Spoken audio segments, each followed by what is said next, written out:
Meus irmãos, eu tenho falado a vocês sobre santidade e há um livro que eu gosto muito nesse tema. Quem aqui já leu ou já teve pelo menos uma porção dessa obra em suas mãos, Santidade sem a qual ninguém verá o Senhor, de J.C. Ryle? Quem aqui já leu um pedacinho pelo menos? Perderam metade da vida. Podem recuperá-la hoje. Eu devia ter trazido o livro para mostrar para vocês, mas depois eu vou tirar uma foto dele e colocar no WhatsApp para que vocês possam vê-lo. E eu encorajo vocês a comprarem esse livro. Eu creio que no nosso tempo está difícil de conseguir a última edição dele, eu não sei nem se fizeram uma última edição, mas eu compro muitos livros em sebo, irmãos, e tem... hoje ficou bem mais fácil, ali na rua 3 e 4 é maravilhoso, né? Aqueles sebos ali, você consegue muita coisa. Mas há um site, chama Estante Virtual, depois eu vou mandar o link para vocês, que ele reúne os sebos de todo o Brasil, e muitos livros que eu não encontro, eu entro nesse site e acabo encontrando em algum sebo que tem no Brasil, e você vai pagar o preço do livro. Alguns livros antigos são bem caros, outros eu já consegui muito baratos, e mais o envio. Então é uma forma que hoje a gente tem de conseguir livros e peças que foram publicadas há anos atrás que a gente não tem mais acesso hoje. Se você tem a leitura em inglês, então tem muitos livros em inglês, e a maioria, claro, em língua portuguesa, que você pode conseguir. Depois eu vou mandar isso para vocês, tanto o link da estante virtual para, se vocês querem algum livro, procurar, se alguém o tem, livros usados, claro, e também a capa deste Santidade sem a qual ninguém verá o Senhor, que é uma compilação dos estudos de J.C. Ryle sobre santidade. E hoje eu quero trazer alguns pensamentos dele, que são importantes quanto a isso, para encorajar os irmãos a adquirirem essa obra e lerem esse livro. Não é? A maior tristeza que eu tenho nessa questão é quando eu dou um livro a alguém, eu gosto de presentear com livros, e depois vou na casa da pessoa, o livro está no plástico ainda, nem tirou do plástico. O livro é para ler, gente. Alguns anos atrás eu dei dos meus livros, nem lembro quantos, mas muitos, porque eu já tinha lido, já tinha me abençoado, e eles podiam abençoar outras pessoas. Então, livros são para ler. Eu sei que hoje nós temos formas digitais também, né? Pode procurar de forma digital, a Santidade sem a qual ninguém verá o Senhor. Talvez você consiga o PDF dele também, mas o encorajamento é que você leia. Nós temos o texto principal do que nós temos falado sobre santidade, que é este 1 Tessalonicenses 4:3, porque esta é a vontade de Deus, a vossa santificação. Na sequência, Paulo vai dizer que vos abstenhais da prostituição ou da imoralidade. Mas estamos reforçando esta questão. Esta é a vontade de Deus, que sede santos como Ele é santo. Antes de pensarmos nisso, vamos orar. Nosso Deus, nós te agradecemos pelo dia lindo que o Senhor nos deu, a vida e a saúde. O Senhor nos deu uma capacidade mental de pensarmos sobre as coisas do Senhor, de chegarmos a conclusões com base na Tua Palavra. E nós cremos que o Espírito Santo usa disto a fim de nos ensinar. Pai, nós vamos continuar estudando sobre santidade, e nós carecemos que Ele nos ajude. E nesta dependência nós oramos em nome de Cristo. Amém. Meus irmãos, eu creio que um dos grandes erros, ou que ficamos além daquilo que é santidade, é quando a questão da santidade não envolve o nosso ser como um todo. Talvez nós vamos usar aí a questão da santidade apenas para questões que envolvem o nosso corpo, mas nunca vamos pensar em santidade nas questões que envolvem, por exemplo, os nossos pensamentos. Nós temos 3 grandes poderes dados por Deus: intelecto, a capacidade de pensar, emoções, a capacidade de sentir, e vontade, a capacidade de decidir e fazer. Você é um ser humano, um ser pessoal, porque Deus lhe deu essas 3 capacidades que Ele possui. Deus é um ser pessoal, porque Ele possui intelecto, emoções e vontade. E Ele nos fez também pessoas, porque nós temos a capacidade de pensar, de raciocinar, a capacidade de sentir e a capacidade de decidir o que nós vamos fazer. Santidade envolve e precisa envolver esses 3 aspectos. Ou seja, a santidade, quando praticada, ela não será meramente uma questão exterior.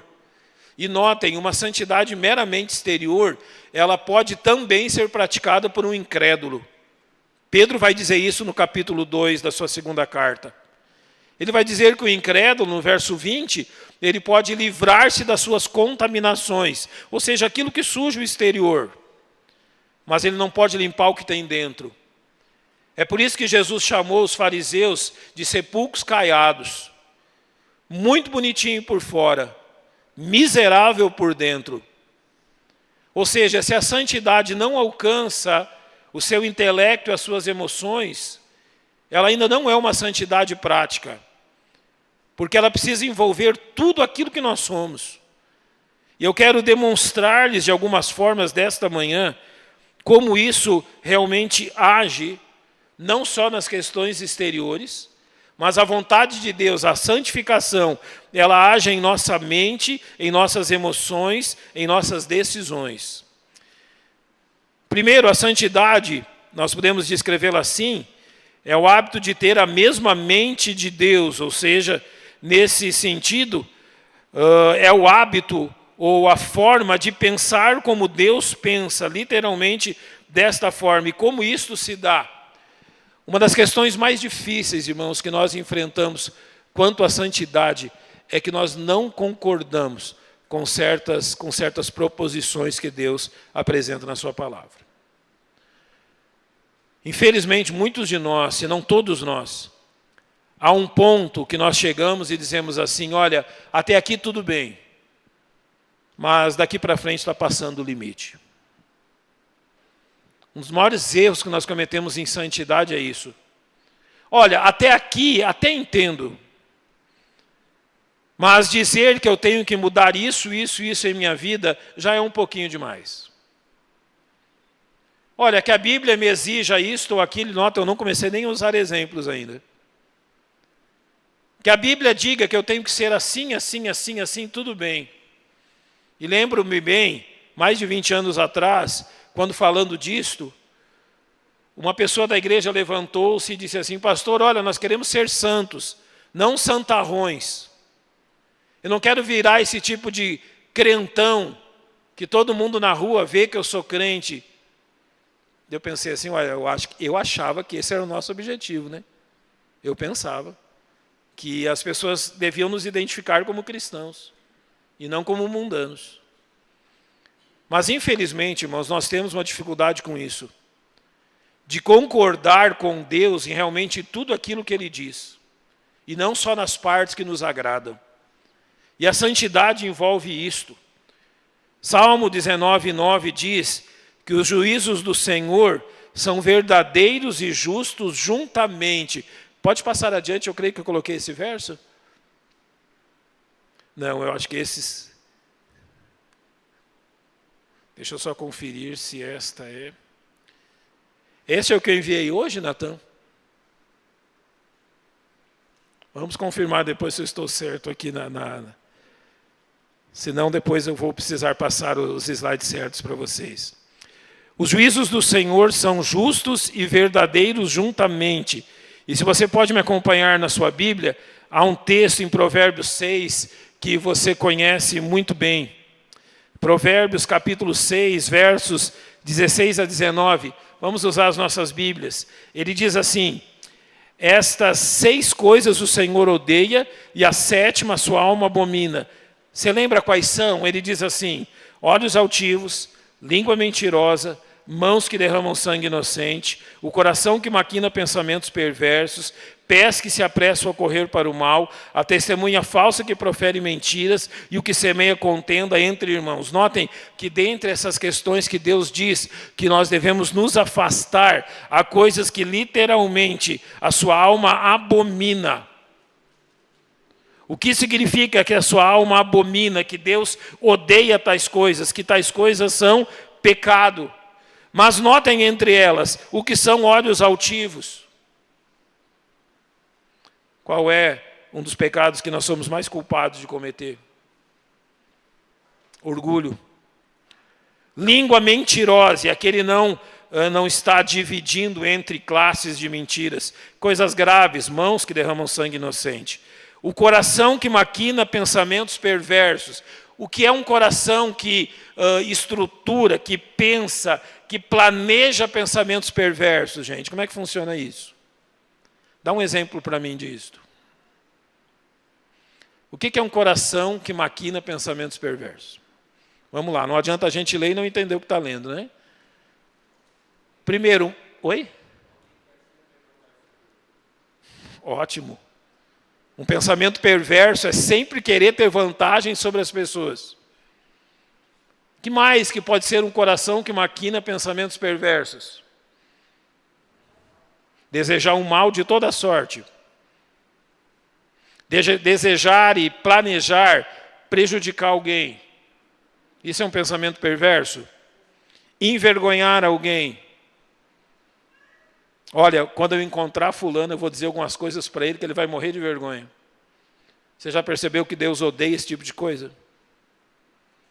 Indo adiante, pés que se apressam a correr para o mal. É literalmente aquela pessoa que não vê a hora, ele não consegue segurar realmente o rancor ou o ódio do seu coração. Esse é isso que quando nós encontramos essa expressão, pés que se apressam a correr para o mal, é que ele não tem controle sobre o seu próprio ódio, ou sobre a sua própria ira, sobre a sua raiva.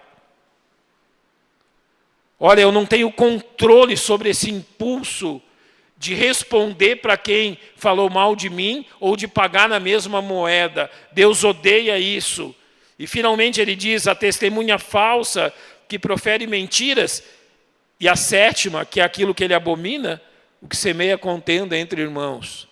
Eu estava brincando com alguns na aula do IBM essa semana, dizendo assim, você sabe o que significa diabo?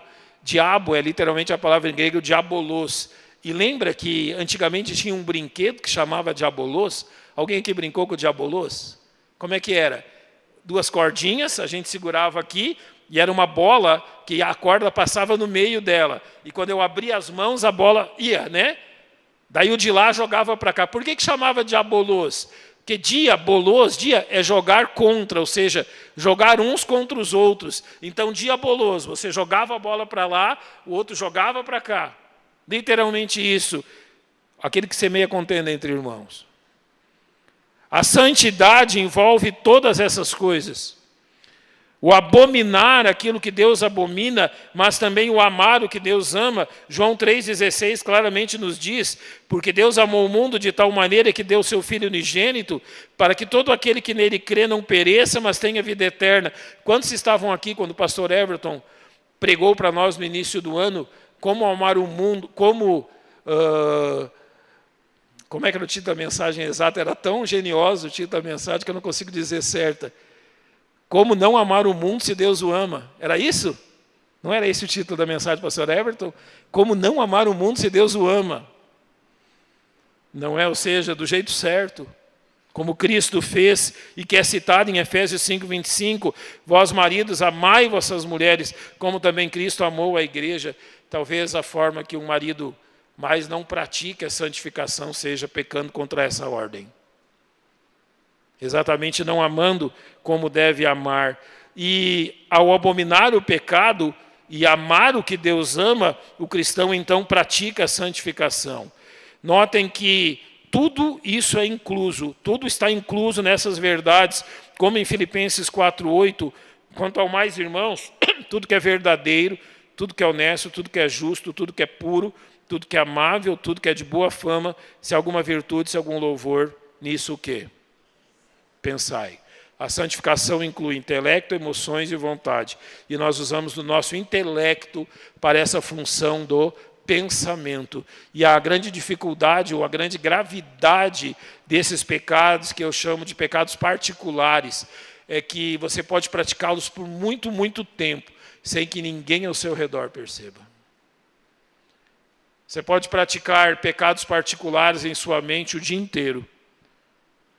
Quando você vai dormir e quando você acorda. Quando você está literalmente sem fazer nada. A santidade precisa chegar aos nossos pensamentos.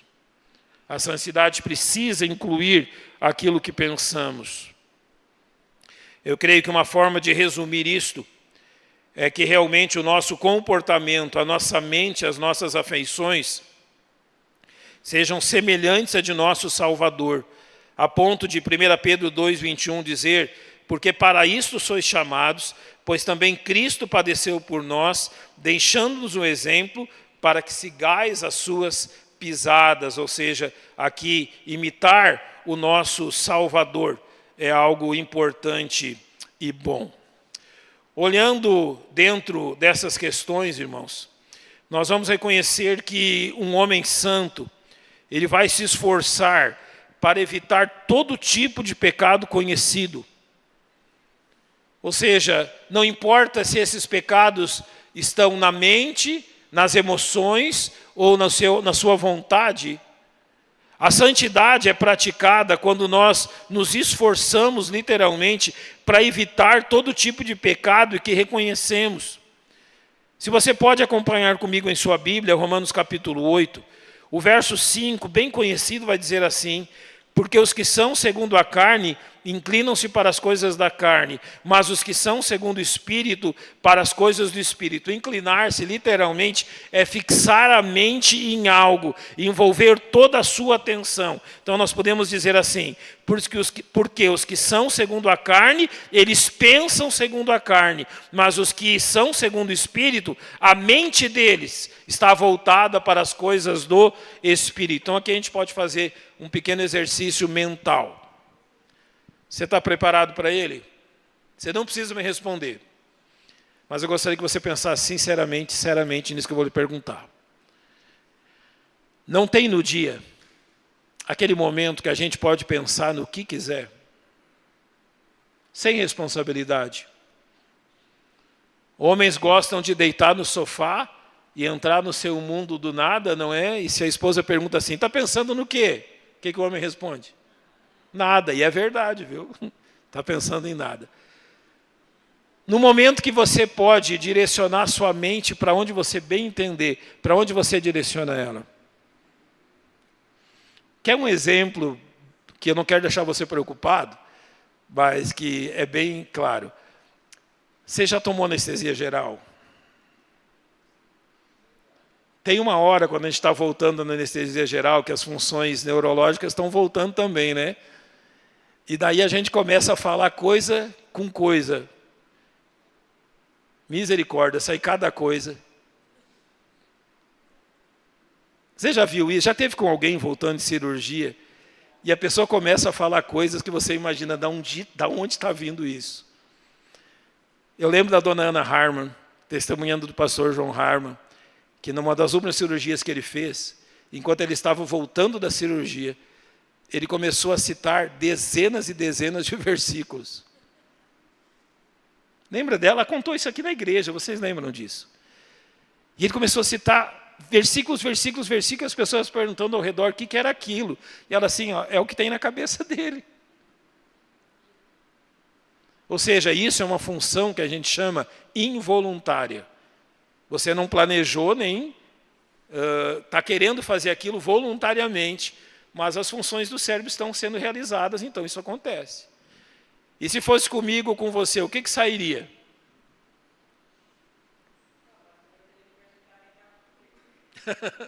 E se a gente gravar, então, o que sai nessa hora? Quando você não tem obrigação de pensar sobre nada, sobre o que você pensa, meu irmão? Sinceramente, para onde vai a sua mente? Porque os que são segundo a carne inclinam-se para onde? Ele está falando de pessoas incrédulas, certo? O incrédulo, ele inclina-se para as coisas da carne e do pecado. Ele vai continuar dizendo: porque a inclinação da carne é morte, mas a inclinação do espírito é vida e paz. Porquanto a inclinação da carne, aqui está o problema, é inimizade contra Deus, pois não está sujeita à lei de Deus, nem em verdade o pode ser. Portanto, os que estão na carne não podem agradar a Deus. Está falando de pessoas incrédulas. Eles são conduzidos pelo seu próprio pecado, chamado aqui de carne. Nós somos conduzidos pelo Espírito Santo de Deus. Paulo aos Filipenses vai dizer sobre tais pessoas, capítulo 3, verso 19, que elas só pensam nas coisas terrenas. Literalmente isso. A mente dela só pensa nas coisas terrenas. Só tem um jeito de evitar isso: ser salvo por Jesus Cristo e habitado pelo Espírito Santo. Então Ele nos capacita a sermos santos também em nossos pensamentos. Mas notem, aqui que eu quero chegar. Ele nos capacita, mas não nos obriga. Sabe a diferença? Você é capacitado como um salvo em Cristo a pensar nas coisas de Deus. Você é capacitado, uma vez habitado pelo Espírito Santo, a pensar nas coisas santas. Mas a grande questão é que muitas vezes você não quer isso. Você prefere pensar naquilo que é da carne, do que nas coisas que são do Espírito Santo de Deus. Então, de nada adianta ser muito santo por fora, como os fariseus, quando a nossa mente não pratica a santificação. Tenha cuidado com seus pensamentos. Cuidado naquilo que você deixa os seus pensamentos vagarem. Tenha muito cuidado aonde você permite que a sua mente vá. Como homens, nós temos que ter muito cuidado com os nossos olhos, vigiá-los, mas ter muito cuidado com a nossa mente, por onde ela vaga, aonde ela vai. Nós não vamos viver verdadeiramente uma vida de santidade se nós não tivermos cuidado com isto.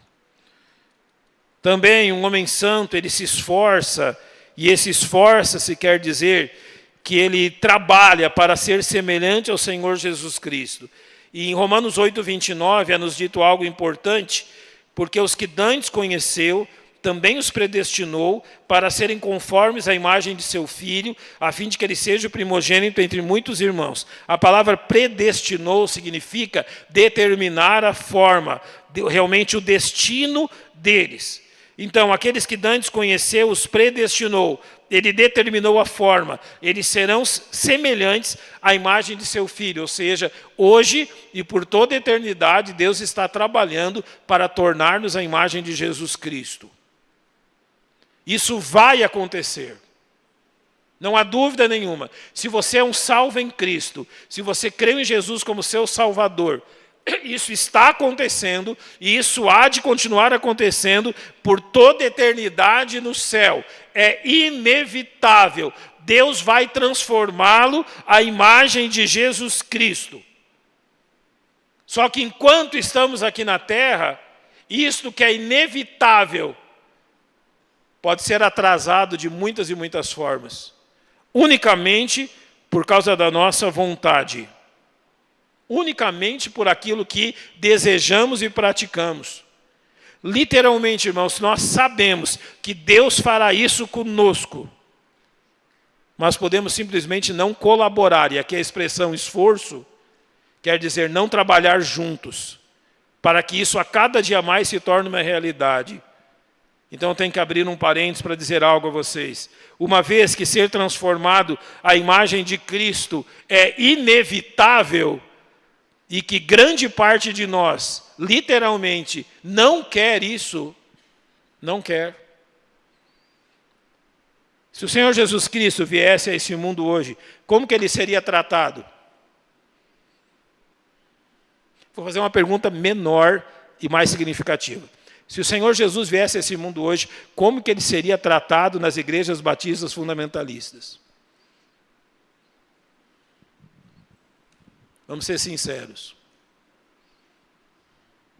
Estou falando só de igrejas batistas fundamentalistas, que pregam o Evangelho.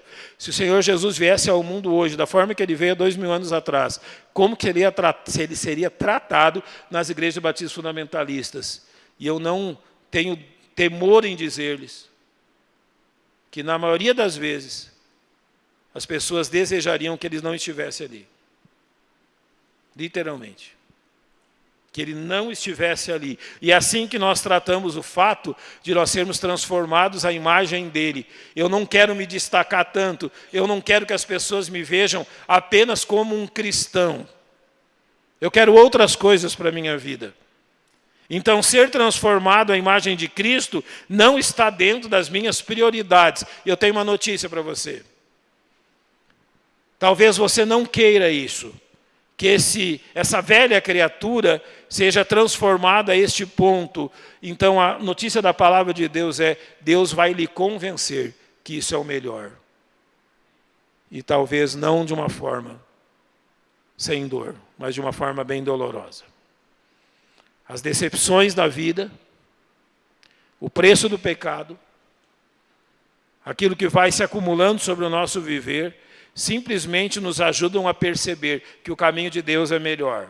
E que ser transformado à imagem de Jesus Cristo é o melhor de Deus para a minha vida. Isso envolve a minha vontade. Sim, meu irmão, Deus vai dobrar a vontade teimosa de cada um de nós. Você pode ser tão teimoso como eu duvido que você seja mais teimoso do que eu. Mas Deus vai dobrar a sua teimosia. Deus vai quebrar essa servidão, essa realmente loucura do seu coração de fazer a sua vontade, até convencer-lhe para que voluntariamente você faça o que Ele quer. Deus não nos obriga, mas Ele nos convence que o seu caminho é melhor. E às vezes, para isso, Ele só precisa permitir algumas poucas coisas. Então, a santidade envolve, sim, a sua vontade. E é interessante agora que quando nós reconhecemos isto, nós reconhecemos que um dos frutos da santidade é aquilo que nós chamamos de mansidão. E mansidão nas Escrituras vai muito além de um comportamento exterior. É a disposição do nosso espírito, aonde nós aceitamos os procedimentos de Deus para conosco como bons. E nós não disputamos e nem resistimos com Deus sobre eles. Nós literalmente não lutamos com Deus. Nós não entramos num debate com Ele. Não precisa responder. Mas alguém aqui, além de mim, já brigou muito com Deus? Não era para responder, Divina. Você precisa, uai. Eu acho que eu não sou o único, né? A gente, somos colegas, a gente entra em debates com Deus. Senhor, o Senhor tem certeza que isso é o melhor? Eu já disse a vocês qual é a forma que nós mais fazemos isso. É nas nossas orações. Você já se pegou orando assim? Senhor, este é o meu problema. E ele vai ser facilmente solucionado. Basta que o Senhor faça isso, isso e isso. E o meu problema acaba. Você já orou assim, meu irmão? Porque eu já orei assim na minha infantilidade. A gente faz isso.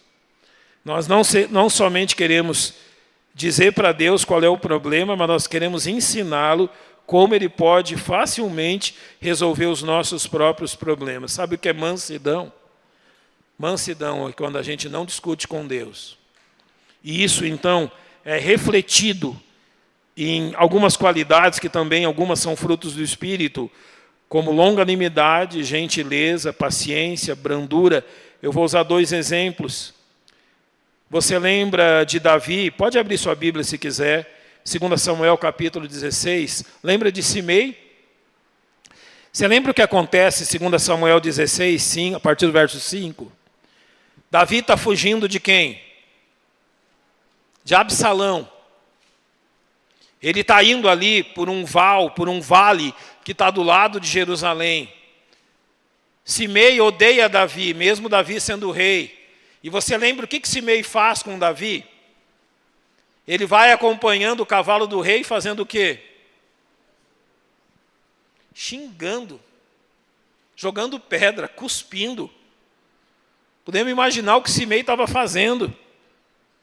Mas ele descascou, como o goiano fala, Davi de tudo que é jeito.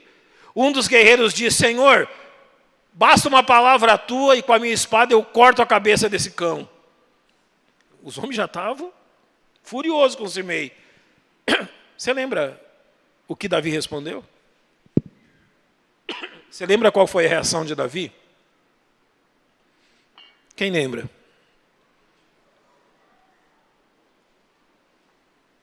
Davi aceitou a proposta do soldado? Davi disse o quê? Deixa que ele continue. Mais ou menos Davi falou assim, em outras palavras: ele está certo. Eu sou isso mesmo. Deixa que ele continue. Enquanto Davi continuava no caminho, Simei não teve temor nenhum de jogar pedra, de cuspir e de amaldiçoar o rei. Você teria a mesma capacidade de Davi numa circunstância semelhante hoje? Num mundo que costuma responder mal por mal, você seria manso o suficiente para permitir um Simei na sua vida? Pois deixa eu lhe dizer, irmão, talvez você nem note, mas você tem muitos Simeis na sua vida. Muitos. E a sua santidade é refletida na forma que você trata os Simeis da vida. Agora eu falo das nossas emoções. A gente falou de intelecto, falou de vontade, de como isso tem que ser rendido a Deus nos pensamentos, nas decisões. Agora a gente trata das nossas emoções. É fácil ser xingado?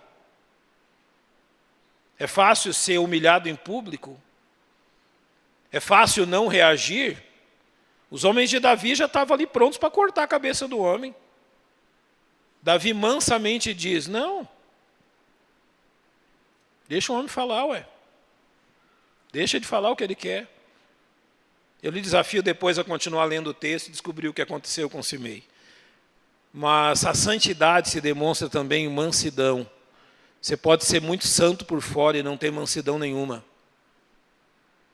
A santidade também é demonstrada numa mansidão para com aqueles que nos ferem, os Simeis da vida. Vou usar um segundo exemplo, Números 12. Agora a gente fala de Moisés. Quem lembra o nome dos irmãos de Moisés? Miriam e Arão. E aqui no capítulo 12 de Números, a Miriam e Arão têm uma ideia maravilhosa, né? Vamos atacar o líder. A coisa não está muito boa, vamos jogar pedra no líder. E ainda a gravidade de eles serem irmãos de Moisés. Eles não só se levantam contra o líder que Deus estabeleceu em Israel, eles se rebelam contra o líder e contra Deus em primeiro lugar. E as pessoas olhando, olha o impacto disso. Se fosse qualquer outra pessoa se levantando contra Moisés, seria um impacto. Agora o povo está vendo os próprios irmãos de Moisés se levantar contra ele. Qual que é o impacto? Olha, se nem a família dele suporta ele, quem disse que eu tenho que suportar? Você lembra qual foi a reação de Moisés? Primeiro, Deus demonstrou a sua ira contra Miriam e Arão. Lembra da lepra que bate sobre eles? Mas quando você continua a leitura, eu acho que ali pelos versos 14 ou 15, o que Moisés faz em relação aos dois? Moisés ora para que Deus fizesse o quê? Curasse os dois. Deus diz assim, olha, o leproso não tem que ficar fora 7 dias, então eles vão ficar fora agora. Vamos tirar eles daqui, até que eles sejam purificados e só depois eles voltam. A mansidão de Moisés, a Bíblia diz, o homem mais manso da face da terra, demonstrava a sua santidade. Então quero terminar com isso, meu amado irmão, chamando a sua atenção para esse ponto. A santidade vai incluir, e tem que incluir os nossos pensamentos. Certo?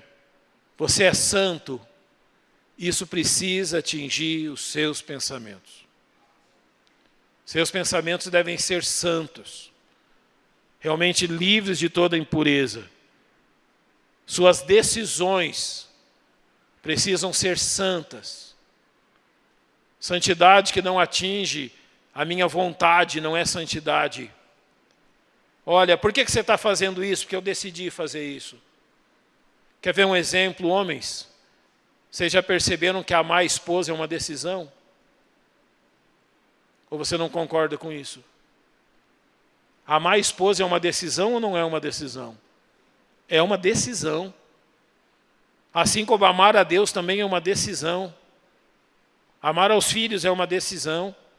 Ser fiel a eles é uma decisão. Ou seja, isso envolve a nossa vontade. A santidade precisa envolver a nossa vontade. E a santidade precisa envolver as nossas emoções. Talvez você diga assim para mim: pastor, eu nasci assim, vou morrer assim, e eu já considerei que eu sou assim. Isso é verdade? Então a verdade que Deus está nos transformando à imagem de Cristo é algo bem limitado. Não é? Porque se eu continuasse aquele que eu era quando eu conhecia Jesus Cristo, tem que ter algum problema aí. Não mudou nada. Eu já compartilhei com vocês que na minha infância, já compartilhei as dificuldades do meu pai, como ele se desviou do Evangelho. E na minha igreja, toda vez que eu perdia a paciência, eu sempre ouvi uma mesma palavra. Eles diziam assim: mas é igual o pai mesmo. Eles odiavam o meu pai e eles se cobravam em mim. Essa era a verdade. Sabe, durante muito tempo na minha mente eu falei assim: então eu tenho que ser melhor que o meu pai. Não tem que ser melhor que ninguém. Eu tenho que ser semelhante ao meu Salvador. Eu não estou disputando com ninguém. Irmãos, é esse ponto que eu quero chegar com vocês. Essa disputa não é com ninguém, é comigo mesmo. Convém que ele cresça e que eu o quê? Diminua. Então eu estou lutando com quem nessas questões das emoções? Comigo, com aquilo que está aqui dentro. Então isso vai demonstrar realmente se eu vivo ou não vivo em santidade. A forma que eu uso as minhas palavras, a forma que eu trato minha esposa, a forma que eu trato meus filhos, a forma que eu trato as pessoas na igreja, isso revela a santidade. Porque santidade que também não afeta as minhas emoções não é santidade real. A santidade vai nos ensinar a desprezar o que é podre e imundo e a verdadeiramente amarmos o que é santo e bom. É assim. Por que um homem cristão ele vai desprezar o adultério e a prostituição? Porque ele odeia o que é ruim e podre e imundo, e ele ama o que é santo e bom. Santo e bom é o casamento, é o matrimônio. Então ele ama a sua esposa. Ele vive fiel à sua esposa, porque ele ama o que é bom, o que é puro, o que é santo. Ele está treinando as suas emoções para amar o que é certo. E quando as suas emoções se rebelam e querem realmente apegar-se àquilo que é ruim, ele luta contra isso. Por exemplo, vamos usar exemplos práticos desta questão das nossas afeições. Vícios. Qualquer tipo de vício. Hoje, por exemplo, está muito em voga vícios em jogos, por exemplo, digitais. Vícios em jogos de azar. Você viu essa semana a notícia de uma moça que gastou dinheiro do caixa da formatura da turma inteira em aposta? É isso que acontece quando seu coração se afeiçoa por qualquer coisa. Vaidade, ganância, não importa. Então você precisa manter o seu coração afeiçoado àquilo que é bom. Isso é santidade. Treinando as suas emoções para amar aquilo que é certo. E como que nós treinamos as emoções para amar aquilo que é certo? Jesus disse assim: se a tua mão direita te escandalizar, compra um creminho daqueles bem caro, passa nela. O que fala? Arranca e atira. Se o teu pé direito escandalizar, compra um tênis caro e bem bonito para ele. Não, arranca-o e atira-o para longe de ti. Literalmente, não fica cuidando do pecado, embelezando o pecado. Uma hora ele vai acabar com a tua vida. Nós treinamos as nossas emoções como? Afastando de nós radicalmente tudo aquilo que luta contra a nossa santidade.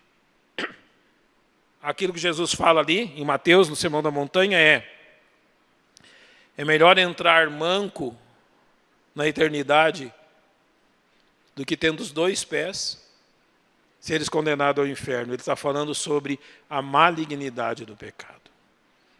Então, que você entenda isso, que a santidade envolve intelecto, emoções e vontade, todo o seu ser, e que isso realmente lhe leve a lutar por isso. Vamos fechar os nossos olhos, vamos orar. Os irmãos vão escolher um cântico e nós vamos nos despedir cantando.